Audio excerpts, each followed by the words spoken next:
Unang araw ng pasukan, ang mga bata ay tuwan-tuwa.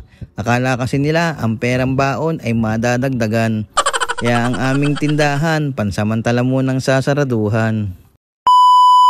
Sisimulan ko na ang aking yabang. Mayroon akong natirang donut, aking lalantakan.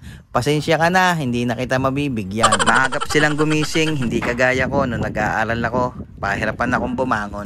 Kaya natatandaan ko, galit na galit sa akin ng mga magulang ko. Pinabuksan ko na kay Krian ang pinakamalaking pinto sa balat ng lupa na nagsisilbing panara sa aming tindahan. Maraming salamat nga pala dito sa aming kapitbahay na nagsisilbing paradahan ng aming tricycle na ginagamit namin sa pang-araw-araw na pangkabuhayan.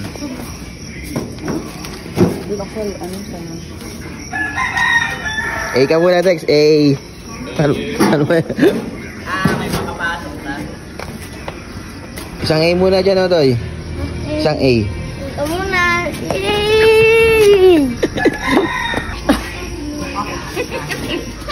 Nakuha ko dyan.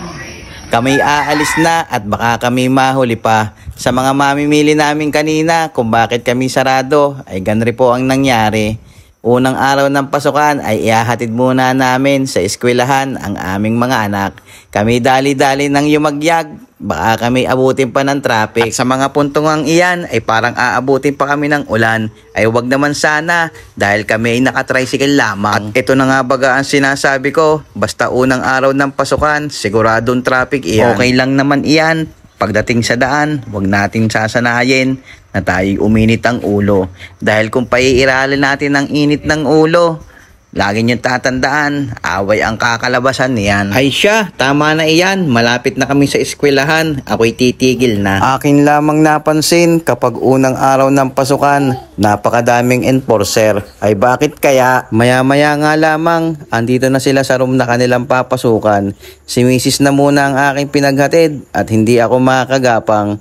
4 na palapag ang kanilang room na pupuntahan. Dahil pag ako ang naghatid, sigurado akong hahapuin. Fast forward malala, kami uuwi na. Ang sitwasyon, traffic pa rin. Kaya pagdating namin sa bahay, agad dumating sa amin, delivery ng Monay. At ang sabi nga dyan ni ate, siya daw ay aking bidyuhan. Isama ko na rin daw yung kanyang tinitindang Monay. At dahil may natira pa ng isang donut, akin ang lalantakan, baka matira pa ng iba. Kaya naman bubusugin ko ng aking sarili kasi ako'y may biyahe. Ang tinutukoy ko nga dyan na biyahe ay digay are. Pasasalinan ko na ang mga walang lamang tangke. Maraming salamat nga pala sa lahat ng sumusuporta dito sa aming negosyo.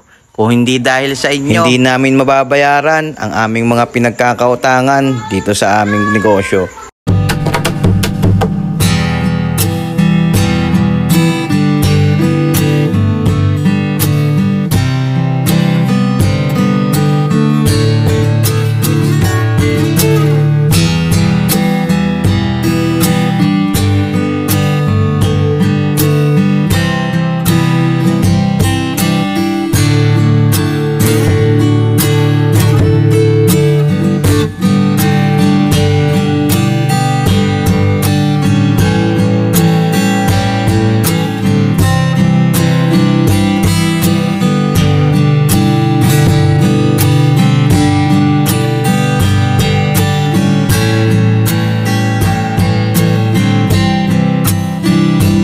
Napakalaking bagay talaga na kapag meron kang ganitong tinda, ang iyong mga customer ay sadyang sa'yo na pupunta. Pagkatapos natin magsalin, ito namang kindergarten ang ihahatid natin.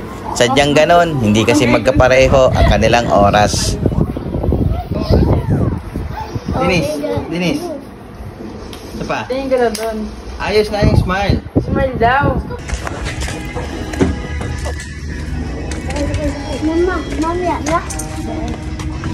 Ikaw muna ang sumakay. Ganito ang sitwasyon namin kapag kami aalis, sarado ang tindahan. Wala naman kasing iba magbabantay kundi kami lamang. Kaya sa mga nakasuporta sa amin, maraming salamat po sa inyo. Hanggang dito na lang po ang aking video. Maraming salamat po sa mga sumusuporta at nanonood sa aking page. Hanggang sa muli, paalam!